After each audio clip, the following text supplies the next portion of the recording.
चांद की चोरी। रात का समय था। पूरे गांव में चांद की रोशनी बिखरी हुई थी। चांद की चांदनी से हर चीज में एक अजीब सी चमक थी, जैसे हर चीज नया हो। हवा में ठंडक थी और एक शांतिपूर्ण सन्नाटा हर तरफ फैला हुआ था।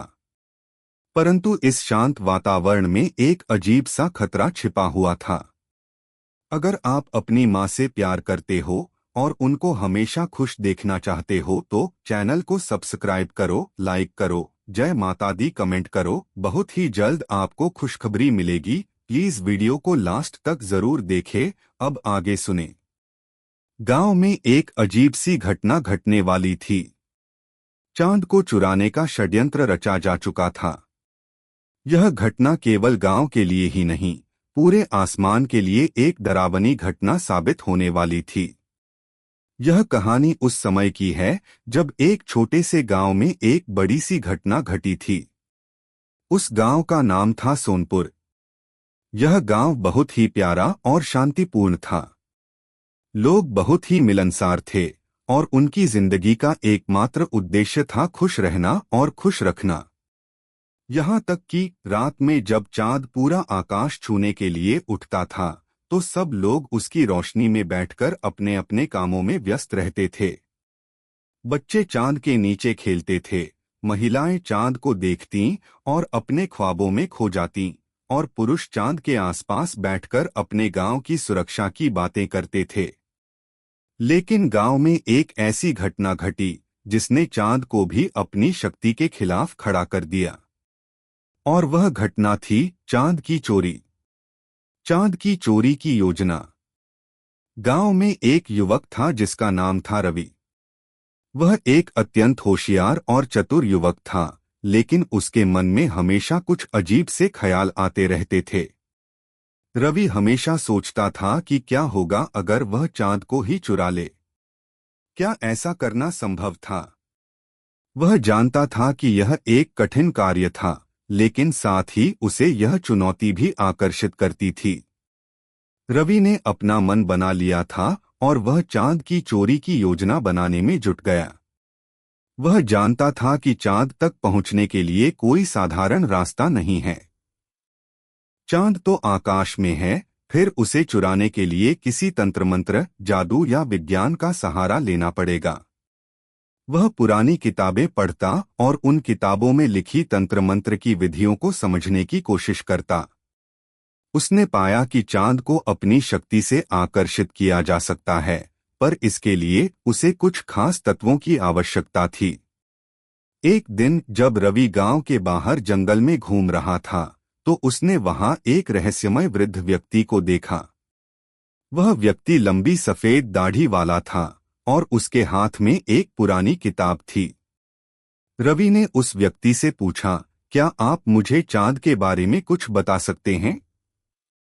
वृद्ध व्यक्ति मुस्कुराया और कहा, तुम्हें चांद के बारे में जानने की जरूरत नहीं। तुम जानते हो कि चांद की महिमा क्या है, लेकिन अगर तुम उसकी शक्ति को छीनना चाहते हो तो इसका मूल्य चुकाना होगा।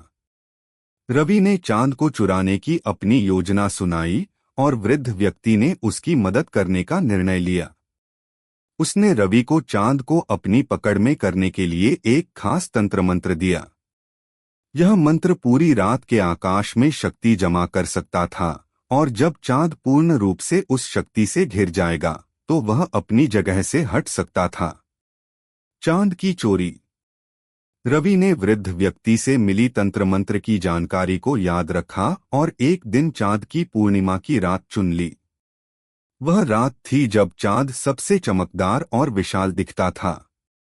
उस रात रवि ने तंत्र मंत्र का जाप शुरू किया। उसकी आंखों में एक अजीब सी चमक थी। जैसे जैसे वह मंत्र उच्चार करता गया, चांद की रोशनी मंद होने लगी।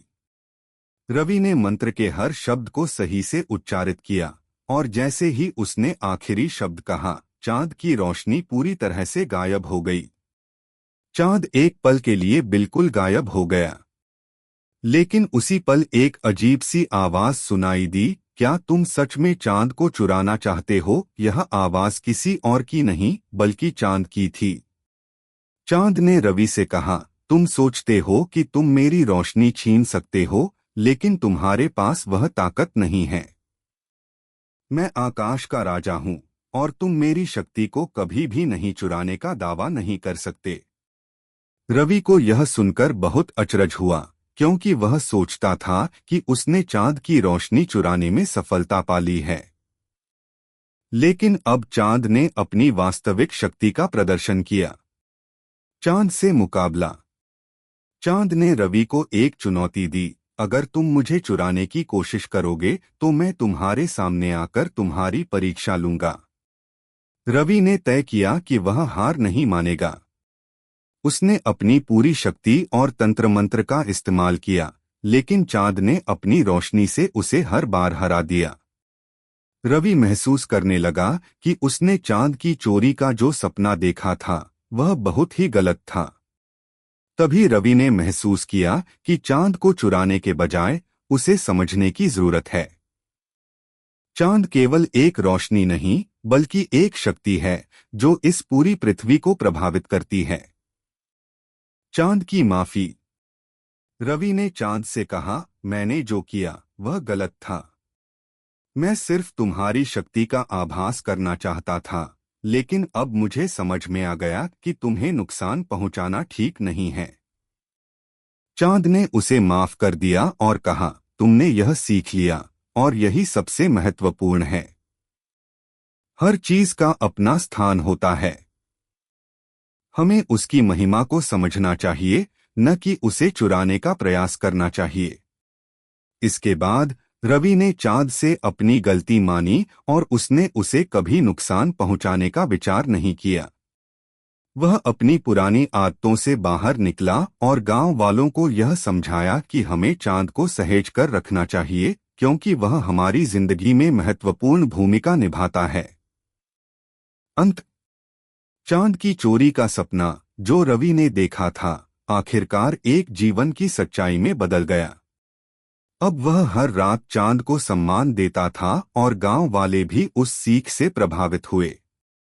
रवि ने यह समझ लिया कि कुछ चीजें केवल देखने के लिए होती हैं और हमें उनका सम्मान करना चाहिए, न कि उन्हें चुराने की कोशिश करनी चाहिए।